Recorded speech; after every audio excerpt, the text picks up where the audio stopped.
Hey everyone, Joe here from ActionX. Welcome to What's on the Tuber. Welcome back. If this is your, sixth The Rookie season, The Rookie Feds episode review. Hope you're doing well. Hope you're staying safe out there in the large blue world. This week has been very, very interesting with the rookie in terms of like just how many crazy people are coming back into this world that like I know from the past, and I'm again, before you say anything about me, it's like I'm oblivious to what the hell's going on the internet in terms of like just I like to keep things surprised unless they announce like a big like star joining a show or something. Like I tend to wait till I'm gonna go into the episode fresh and be surprised naturally. And similar to this week on the rookie side of things, where not only did we get the return of Brandon J. McLaren, we also got the premiere. The appearance of J. August Richards, who played Deathlock on Agents of S.H.I.E.L.D. For me, it was like, this was perfect. And this episode delivered another similar classic of mine, which I'm like, oh my god, the rookie's reading my mind. They're bringing in the right people to this universe. And I did my research afterwards, like, it's recurring. I'm like, I'm freaking happy. I'm ready to go. But regardless of that, I think this episode was a pretty fun one.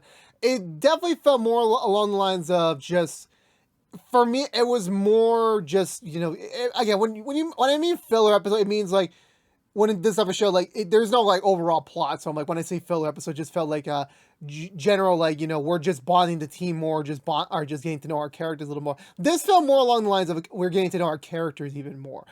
This wasn't mainly like a bonding type thing because they just been on a vacation, but I'm like, you know what? This was delve enough to like get us a little bit more into their psyche, a little bit more on their personality, what they're standing for, what they're fighting for.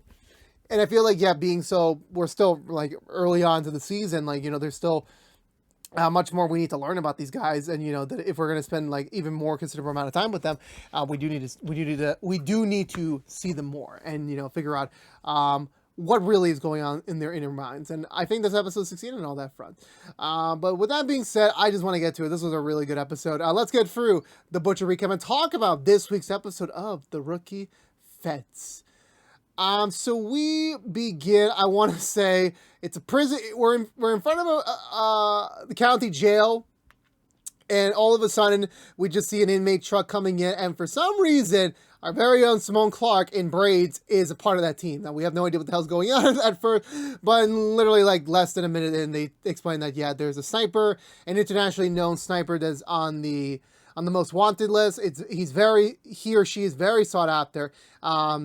They believe they finally had a break in the case when they raided a house and they found the supposed sniper and his girlfriend living there. They have the girlfriend in custody, but the sniper got away in the wind. So Simone is tasked to go into the jail, infiltrate it, and figure out what the girlfriend knows about the guy, see if they can know anything about him, so that they can have a chance to try to catch him.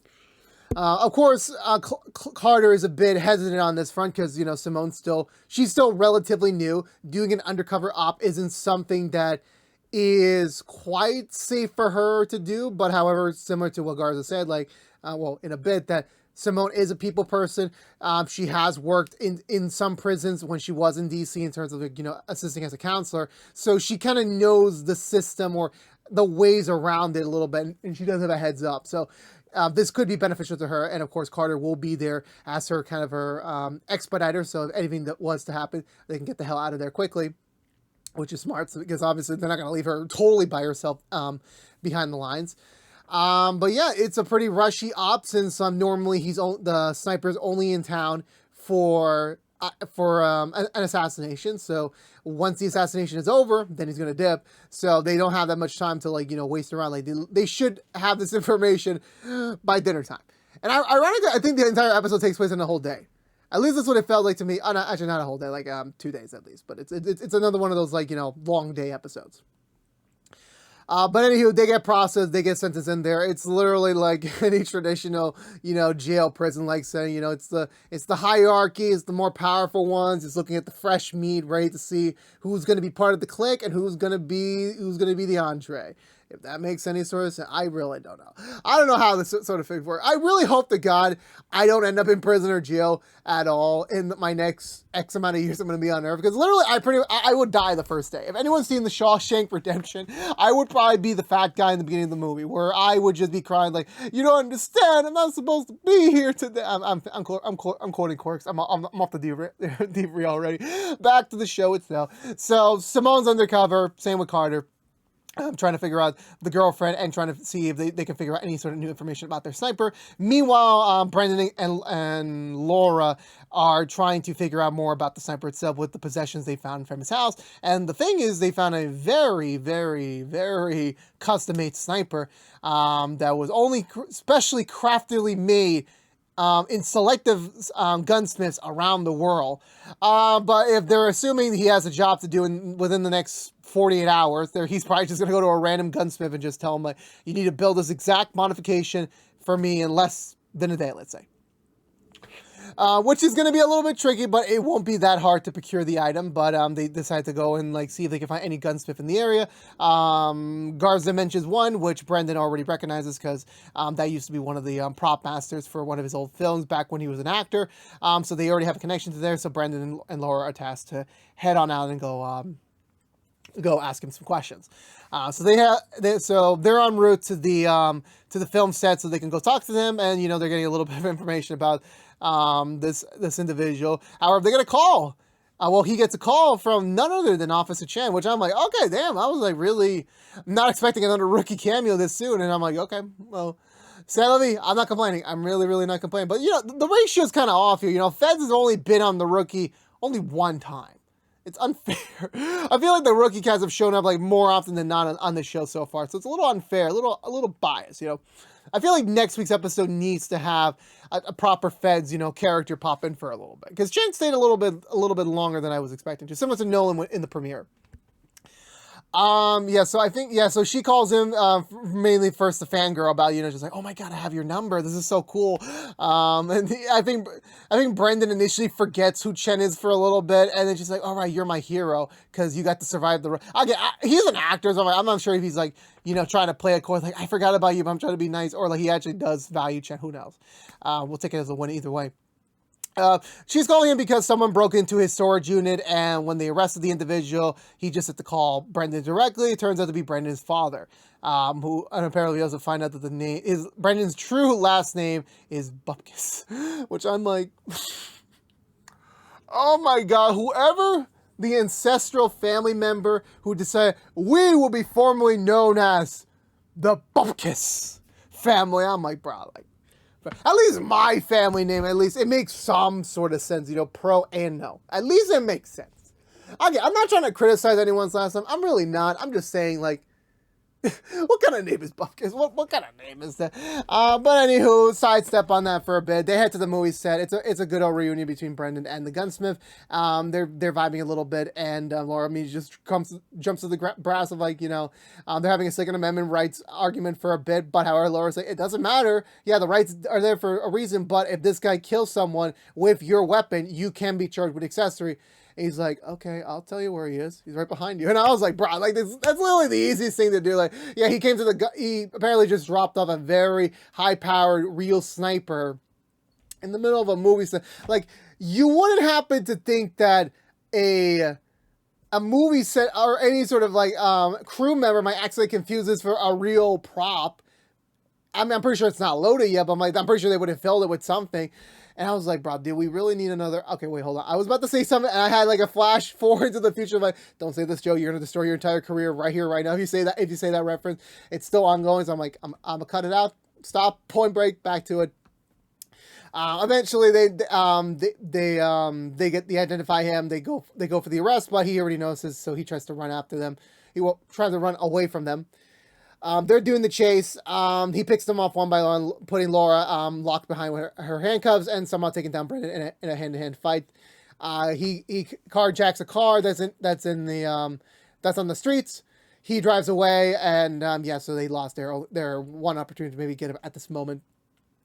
Meanwhile, at the jail already, Simone easily tries to get in with the girlfriend, trying to defend her from the local gang hierarchy. and just trying to be on her good side. A little bit hard at first. Of course, obviously, it's like not totally easy to like be BFS with someone you just met in jail. That's gonna take a while. Like I think Morgan Freeman and Red and Andy Dufresne took like at least about a year or two before they became like friends. So like she's trying to do this all in a day. I'm like, damn, you're gonna have to be really upping your people level skills over here, Simone. Meanwhile, Carter goes briefly on bathroom duty for the prisoners, which could take a while since a lot of the bathrooms are currently not working right now. He takes one of them with him, and apparently she's about to snitch that she knows him, that she knows that he's a Fed. That he helped take down their undercover operation in her club many years ago, and this is not her original sentence, but this is like a kind of like a what's the terminology for when you get rearrested after? Regardless, she got sent back to jail, and her bail set at $200K, which is some crazy amount of money. But she's like, you know what? If you can get me out of here right now, like I won't have to say anything to anyone else. I'll keep your cover clear as day. And Carter's like, I'm not gonna fucking do anything for you. But like, of course, obviously knowing the severity of the situation and everything, he's complying. He'll say, okay, let me make some calls. Let me see what I can do for you. So hang tight. So like, they're about to get made. We get to the prison courtyard where Simone is trying to bond with the girlfriend some more. It eventually works. Like they start delving into a little bit more detail. Simone using her real life relationship as kind of like a fake backstory type of thing. For the girlfriend, she is I'm trying to give a little bit more details about this. Is like, oh, I met this guy in Italy. We fell in love, and we came back to LA together. And then now I'm here. It's like we're still separated from each other, and it's only getting more and more details out of things. Like we're getting more details out of it. Carter pulls aside Simone, however, at one instance to tell her that, yeah, we've been made. Our covers are about to get blown. We need to pull out right now before anything does happen. But Simone's still holding her ground. She wants to stay put. She still wants to get a little bit more information out of her before they have to split out. But there isn't much time to wait. So if they pull out now, they're never going to get another chance to do that again. So they have no choice but to continue onwards. Meanwhile, before Laura and Brendan are able to go back to the to headquarters, they have to go by Mid-Wilston, aka Rookie Land, the rookie station, to go pick up Brendan's dad. So they go to do so. Jen's also making fun of the whole Bupkis joke thing I mentioned before. And Brendan's father is none other than Mr. Tom Arnold, comedian legend. I'm like, oh my God, this dude. I haven't seen him since I was a kid. Like, he's done a lot of other movies, but the one movie I remember him from was the movie Soul Plane from 2004. 2004, such a great year for a movie. It's like, that was the perfect year. You had Shrek 2, you had Spider-Man 2, damn, I'm forgetting a lot of other movies from 2004, but it was a really great year for movies. Don't let my stupidity and my, absent-mindedness, 2004 was a great year for movie. It was great. Mostly for sequel. But anyway, The Incredibles 2. I forgot. The Incredibles came out as well. I forgot about that movie for a second. But anyway, so I saw Soul playing with him, and he was like, even though he wasn't a main character in the movie, he was still part of the supporting cast. He still did a great job. I love that movie a lot. It definitely was one of those, like, it definitely needs a sequel at some point in the future. If anything needs to get a revived sequel, many years down the line, it's Soul Plane 2. We gotta get that baby. We gotta get Tom Arnold back on that plane. Do another go around. Kevin Hart, come on, what you doing right now? You doing those Netflix movies, those weird comedy movies? Get back to doing Soul Plane 2, man. Let's do it now before we lose the traction in the future. We should do it now. Bring back Terry Crews as well as the bouncer.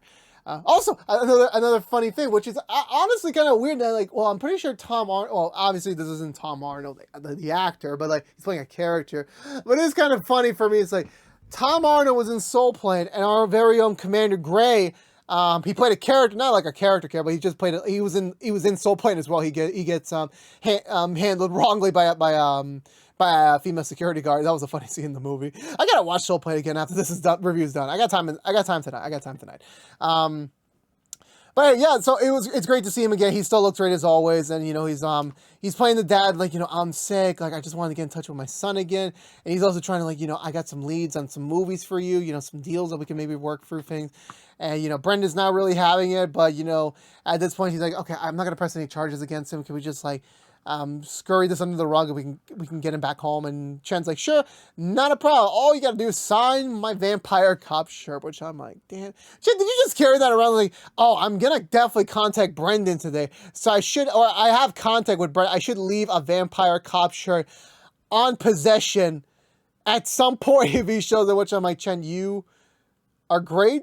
This was not your finest moment, but you know what? I respect you for it. I respect you for it. If I knew I was going to be around Tobey Maguire at some point in a day, I'll probably bring my Spider-Man 2 DVD. I probably would. Maybe I wouldn't. Who knows? Anywho. So we go back to the jail, and Simone's still trying to play nice with her. It's still working for a little bit. She also notices that, yeah, she has a burner phone as well, which is kind of odd, because like, this is a very tight jail cell. I think anyone, even the guards or the inmates, would just casually look over and say, "Hey, she's got a phone. Go get it." It's like, and considering the loudness of this jail, I'm actually surprised that no one actually noticed that. Simone tells Carter, like, yeah, she has a burner phone. We need to get that. So he takes her away to do a bathroom duty to allow Simone to go in on the phone. The inmate that was about to make Carter before comes back in demanding, like, I need that deal now. Where's that deal? I'm feeling very talkative right now. And Carter's like, look, this deal takes time. Like, I cannot promise you anything right now. Like, I'm still under my regular operations. Like, I don't care. I'm wasting so much time here right now. My daughter hates me. Everyone hates me. Like, this is not where I need to be right now.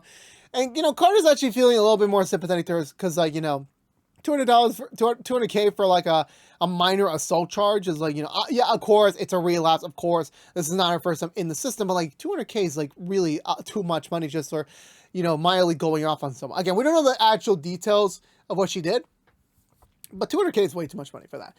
I've seen criminals that literally go out with like no bail for doing much worse stuff than that. So I'm like, it is what it's. I'm peering into my day job more often here. But anyway, back to it. So Carter once again promises her, like, you have my word. No matter what, I will do my best to try and get you out of here somehow. So she agrees. Lets her be. Simone finally gets her hand on the phone. She starts attempting to look on it, but the girlfriend shows back up and, like, immediately yells at her. It's like, what's going on? Simone tries to blow it under the rug again, saying, like, oh, I'm just trying to contact my girl, man. Like, I'm just trying to, like, get in contact with her. But she's not buying it, And then the rest of the girls that were, like, hating on Clark before join back in with the girlfriend. Like, yeah, man, get away from here. Like, we don't want you here. It's like, damn, it's over. The op is over. There ain't no way we're going to get to any results here. She meets back up with Carter. They say that, yeah, we got to pull out right now. Like, there's absolutely no way we're going to get any more information on her. It's kind of over. This operation's over. I want to say on the way back to headquarters, Laura and Brendan get a call from Garza saying that, yeah, they made a little bit of a breakthrough, that there was a transactional stop along the way to the movie studio, which was to a Bitcoin ATM, which I had no idea those things existed, but they do. But guess what? That's a thing in this world, apparently, that I was completely oblivious to about.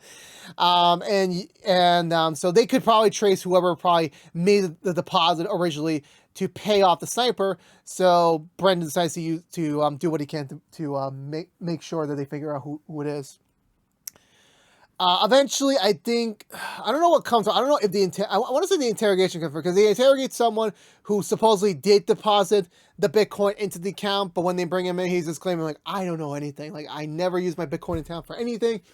I most definitely did not use it to set up some sort of assassination attempt. So good riddance, good day, c'est la vie. So they didn't go anywhere, but him and Laura have a bit of like a little bit of a verbal tussle, which is pretty. Again, after last week's episode, I'm like, yeah, let's get more of Laura's verbal tussles going here. I want to say after that scene, we get to. Yeah, so that's when they reach back out to the others. Where, like, yeah, we need to be pulled out right now. But once they start comparing notes and everything, it's like, what's oblivious is that the guy's shoes that they found at the place are not worn out. They're all still pristine and perfect. It's the woman's that's really worn out, and that's normally a telltale sign that they've been on their belly a lot, which is wearing out their shoe. I don't know how that entirely works, but I don't know shoes that well, so I could be completely wrong about that. But anyway, so once they figure that out, they're like, oh. So it turns out we were getting the wrong guy. The guy's not the sniper. The girl is, and they have her in custody, so like, okay, we need to make sure she gets locked up now. But she fakes a stomach injury, manages to take down a guard, switches out clothes, and then she eventually uses that enough to, like, get her out of there. Again, very poor jail system. Like, the fact that, like, inmate could just randomly just, this is just, I know there's a TV show, so it's all convenient, but, like, damn, this is just, like, literally the worst jail cell to, like, get this stuff done in. So anyway, with the hop over, Clark and Carter head back to the headquarters. They all start regrouping. They're just waiting for a break. They're waiting for, like, you know, trying to compile anything they have and trying to figure out, like, what else they can do already. Simone gets a call from her dad saying that, oh, hey, is everything you all right with you and a girl? Because she literally just showed back up here last night with another girl, which was claiming to her to be her ex-fiance. And Simone's obviously shocked. She doesn't know what's going on. So she invites her over to the headquarters to go talk about it because, you know, Simone can obviously leave right now. And she's like, yeah, I'm still cool with her. You know, we may have broken up, but, you know, she's still part of my life, and I was hoping you two would get to meet at my show, which I forgot she was a musician or a DJ. I forgot what she was. Which Simone's like, you know, it's great that you want me to see people in your life. I want that too. The problem is that, you know, I don't know how long this relationship is going to last because, you know, obviously I just missed an event of yours on top of everything else I missed because of my career. And, like, I'm finally at my dream job. Of course, I would like to be with you right now, but it's just not possible with everything going on. And, you know, it is like the moments like, you know, we can make this work. We can. But, you know, it's that lingering, like, we could if you want to. But she doesn't. She's just like, this is too much work. She would just like it to be easy. And, you know, that's how sometimes, like, it's always the wrong timing. You know, it's always like, you meet someone great and you know, like, this can work out. This could definitely be it for me. Or this could be something worthwhile to, like, explore too. But it's always the timing. It's always it's school, it's a job, it's a life circumstance that just prohibits them. It all sucks. It really does suck. It does happen. Maybe it's meant to be, but you gotta wait on it. Or maybe it's never meant to come. Who knows? But sometimes you're just gonna get moments like that. It's really unpredictable on those points. So yeah, so she lets her go. Brandon tells her that they got a hit on, I believe, something, because when they were comparing what Simone got on their under notes about the girlfriend, which is now the sniper, they found a potential lead of, like, you know, them, you know, leaving a restaurant or a hotel. I don't know if that was an old photo or a new photo, but they eventually narrow it down that wherever they are right now, they're staking it out, so they know, like, something around there is about to happen. So the next morning comes. They go into the side, everyone except Clark and Garza. They head and they arrest the boyfriend, who was just at this point just a real accomplice, while the girlfriend's up above, like, ready to snipe over. So once they figure out who the target was, they manage to put him in a secure place.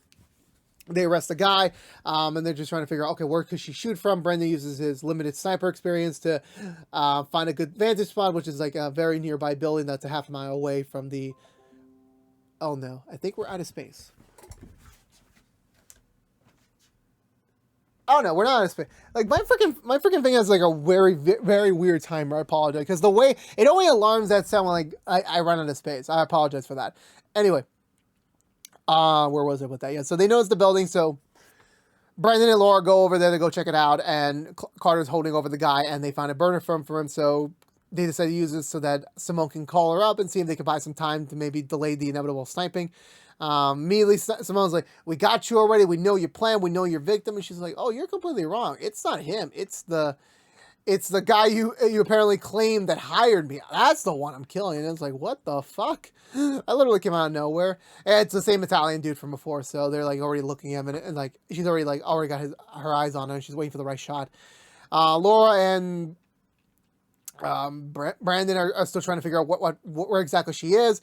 Eventually, Carter finds there's a broken window, like a very obvious broken window. It's surprising that no one else, like a regular LA citizen, like one of the busybodies, like, looked up and noticed, hey, there's a broken window out there. We should report this to someone. Like, it is what it is, but they notice that, so it manages to give them, like, a much more clear shot to where she is. So they start expediting the running process. Simone tries to lasso as much as he can, but it doesn't work out. Eventually, she starts getting, you know,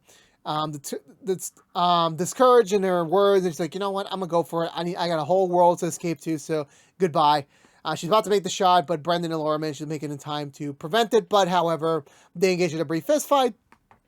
It's like, I'm just saying, Brendan and Laura are just not great starters. They are not winning any fights at the start. They're good finishers, but they're not great starters, in my opinion. I want to say after that point, yeah, so eventually with some teamwork, they take her down, and they handcuff their arrest and ending the whole situation. So that's over with. Good said and done. So everyone meets back up at headquarters. They're all excited to celebrate, maybe get some drinks on. Turns out Carter actually made through on his deal. He got the mom out because he talked to her daughter, I forgot, the night before about, hey, look, I know you have to put your house as a collateral just to get the money, but I talked down to the judge. I got it down all the way down to $5,000. So will you pay that fine? She's like, of course. Like, that's fucking easy. $5,000. I have to put my entire house as collateral. Of course I'm going to take that money. Of course. So she bails her out, and she's actually happy. Like, this is the first time someone's actually made through on their promise for me. So I'm very happy about it. So as a reward, I'm giving you VIP passes with free drinks to my nightclub.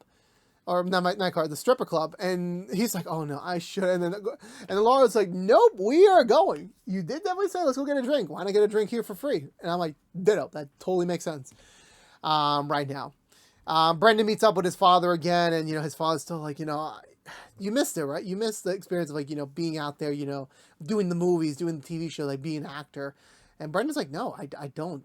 This is my dream. Well, what I'm doing right now is the dream. But his dad's still like, no, this is your dream. You got to get back to it. You're having fun right now, but eventually you're going to want to go back to being an actor. He's like, no, that's your dream. That's what you want to do. Maybe you still have time to explore your dream, but he's like, no, I spend my entire, my Clooney years taking care of you, raising you. And this is how you pay me back. And I know he says it's pathological, he's just a pathological liar. He's just lying to everyone, even to himself, to believe that the notion of I'm going to live off my son's success. And the fact that he's not getting that right now, it's kind of making him a little dizzy.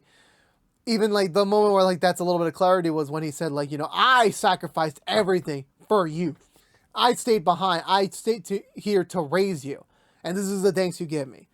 And even when finally Brandon finished his speech about, this is me now. If you want to stay in my life, you're going to have to support me on this. Otherwise, get the hell out.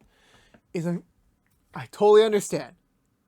You're tired, you're exhausted, you're not thinking straight. I get that. I'm gonna leave now, but call me when you're back to normal. And I'm like, bro, this is why I love Tom Warner. He has such great comedic timing, even in a morally drama show. He's still got the chops, man. He's still got the charm, man. I appreciate that, man. I appreciate that. I missed you so much, man. And you're recurring apparently, so I can't wait to see your face again.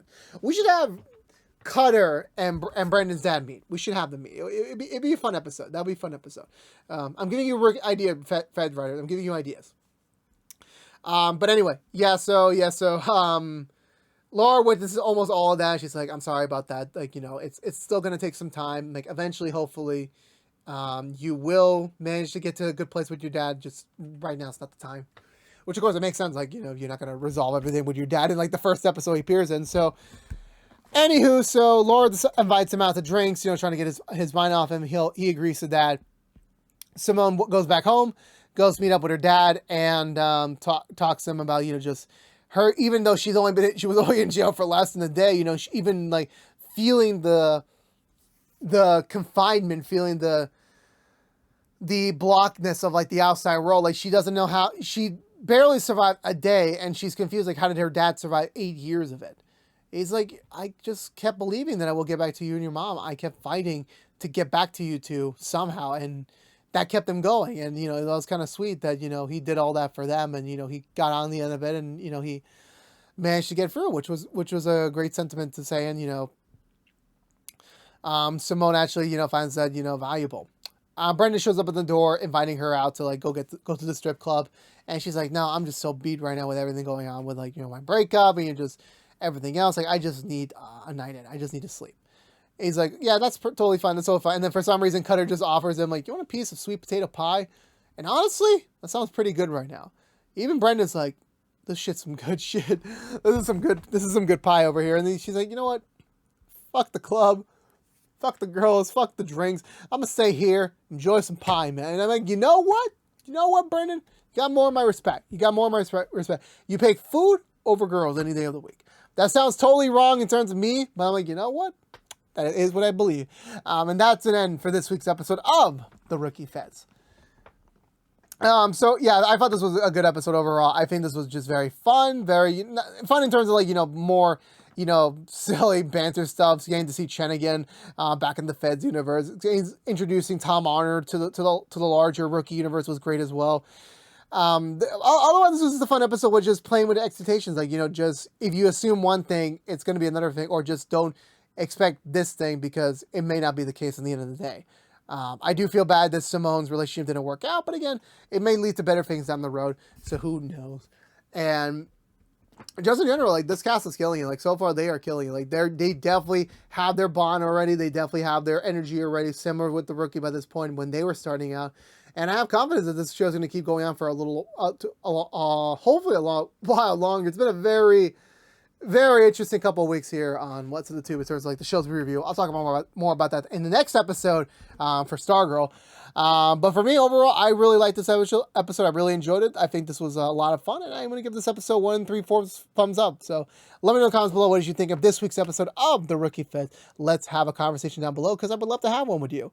But I believe that's going to do it for me today, everyone. So if you're unaware, this has been What's the Tube from ActionX, reviewing every episode in the hopeful first season of The Rookie Feds. If you want to know what we're doing normally, What's the Tube, besides our Rookie Feds episode reviews, we are currently doing DC Stargirl episode reviews, Walker episode reviews, Walker Independence episode reviews, the Rookie episode reviews. So if you want to check any of that, please go to our YouTube page and see those episode reviews when they come out live after brand episodes on ABC and the CW. But if you don't care about the Rookie Feds, I don't know how the phrase is. Like, no, we're on a mini break. There's no episode next week. We have no episode next week, so we got a Rookie episode next week, so I'll see you guys then for that front. But for Feds, we come back in 2 weeks. Gray makes an appearance on the Rookie Feds. Finally, he's jumping ship to this show, so I'm excited for that. But yeah, so we're off next week, and considering our schedule right now, there will be no filler review, anything. There's just nothing on the Wednesday time slot for now. So keep it there as may. We'll be back in a couple weeks from now for our next Feds episode review. So I'll see you in a couple weeks. So, nice to take a break. Nice to take a little bit of a break once in a while. We all need like some break time, away from each other. I love you all, but like we need a little bit of a break. I mean, it's not you, it's me. I swear, it's not you, it's me. But again, this has been What's the Tube from ActionX. Please subscribe to us on youtube.com/ActionX videos. Ring that bell for notification when our next episode review is live. Please also like, favorite, share this review if you want to. And please also follow us on social media to stay up to date with any sort of updates we may have for either of our channels. But until we see each other again, for all you Feds out there, I'll see you all in 2 weeks for the next episode review. So enjoy your week off. Enjoy your week off from this beautiful face. But until then, stay safe out there. Be good to each other. And as always, peace out.